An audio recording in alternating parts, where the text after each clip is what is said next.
Welcome to the Genius Factory. Enjoy the video. In this video, I will explain how to cook with rice. First, select your rice type, long grain for fluffy dishes or short grain for stickier textures. Next, rinse your rice under cold water until the water runs clear. This removes extra starch, preventing stickiness. For most white rice, use a 2-to-1 ratio of water to rice. For example, 1 cup of rice needs 2 cups of water. This foundational step ensures a great start to your meal. Once your rice and water are combined, bring it to a boil. Immediately reduce the heat to low, cover the pot tightly, and resist the urge to peak. Cook for approximately 18 minutes for white rice.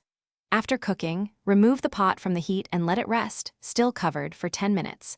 This allows the steam to redistribute, resulting in perfectly tender grains. Finally, fluff your rice gently with a fork before serving. Beyond basic white rice, a world of varieties awaits. Basmati and jasmine are fragrant long-grain options, ideal for pairing with flavorful curries or stir-fries. For a rich, creamy risotto, arborio rice is your go-to medium-grain choice. Don't forget brown rice, which provides a nutty flavor and more dietary fiber.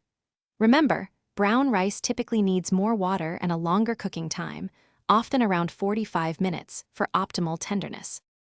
To elevate your rice, consider these simple flavor enhancements. A small pinch of salt in the cooking water can significantly boost its natural taste. For a deeper, more savory profile, try cooking your rice in vegetable or chicken broth instead of plain water.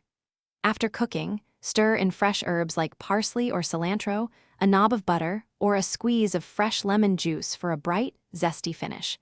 Enjoy your perfectly flavored rice. Thanks for watching. If you found this helpful, don't forget to like and subscribe.